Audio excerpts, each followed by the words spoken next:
Pabor ba kayo na tumakbo bilang senador si Pastor Apollo Quiboloy sa halalan 2025? Ilang buwan ang makalipas matapos tugisin ng ating magigiting na kapulisan si Pastor Apollo Quiboloy sa kanyang mismong simbahan sa KOGC. Halos ilang weeks sila nag-stay doon para lang mahanap nila si Pastor Apollo Quiboloy. Lahat ng pwedeng paraan ang ginawa ng mga pulis, ginawa na nila. Pinasok mismo ang simbahan ni Pastor Apollo Quiboloy, hinalugho para lang makita siya ron, subalit bigo ang ating mga kapulisan. Kung ano-ano pang mga paraan ang ginawa nila para lang makita at makagilap si Pastor Apollo Quiboloy sa salang rape at marami pang ibang kinasangkutan na kaso. Subalit, nabigo ang kanilang hepe dahil hindi nila nakita si Pastor Apollo Quiboloy.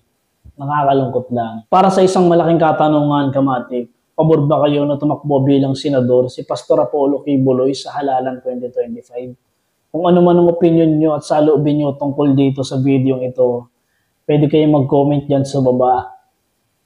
Gusto ko mabasa at malaman kung ano ba yung saloobin nyo, kung ano ba yung masasabi nyo tungkol dito sa tanong natin na to, na kung pabor ba kayong tumakbo bilang senador si Pastor Apollo Quiboloy sa halalan 2025. Halos nagmukhang tanga ang ating magigiting na kapulisan sa paghahanap para lang makita si Pastor Apollo Quiboloy.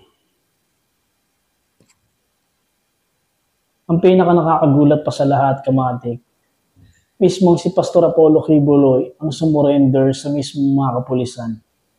Di ba?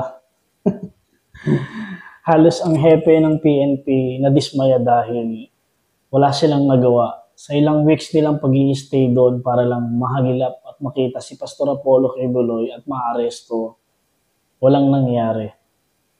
Ngayon 2024, kamatik, pabor ba kayo na tumakbo bilang senador si Pastor Apollo Quiboloy sa halalan 2025? Kung ano man ang saloobin nyo at opinion, para sa isang malaking katanungan,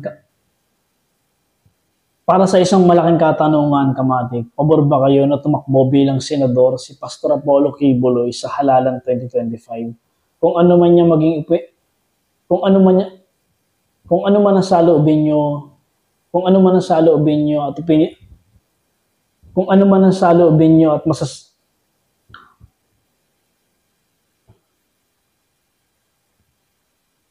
para sa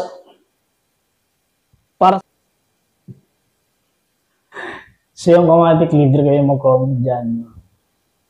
Bago tayo magpatuloy sa video ito, gusto ko lang magpasalamat sa inyong lahat dahil kundi dahil sa inyo, hindi ako magsisikap gumawa ng maraming videos at mag-upload araw-araw dahil nakikita akong nag-grow yung YouTube channel natin. Thank you so much sa inyong lahat. So yun, di ko napapahabayan ng video ito dahil ang video ito, ginawa ko to dahil gusto ko lang mag-react at gusto ko rin malaman kung ano ba yung masasabi nyo sa video ito at patungkol dito kay Pastor Apollo Quiboloy, kung ano yung masasabi nyo tungkol sa kanya kung sakali man tumakbo siya bilang senador sa halalan 2025. So yung kamatik, gusto kong malaman ng mga saloobin nyo.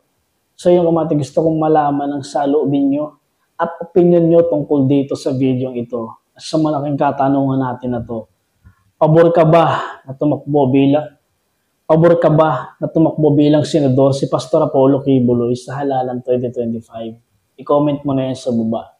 So yun kung gusto mo ang video na to, syempre, ano pang hinihintay mo? I-like mo na ang video na to, mag-subscribe ka na sa channel natin at i-click mo na rin ang notification bell para updated ka sa tuwing may latest tayong uploads.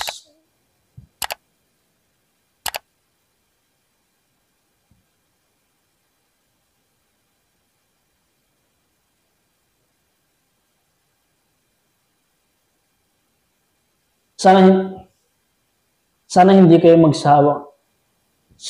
magsawang suportahan ako hanggang huli para mas marami pa tayong videos na magawa tungkol sa mga nangyayari sa paligid natin, kung ano man yung pinag-uusapan ngayon, kung ano man yung viral videos na pinag-uusapan ngayon sa bansa natin. Sisikapan natin gawa ng reaction videos yung kamatik. Sana hindi kayo magsawang suportahan ako para patuloy pa ako makapag-upload at makapagbigay sa inyo ng updates tungkol sa nangyayari sa kapaligiran natin. So yun, maraming salamat sa inyo lahat.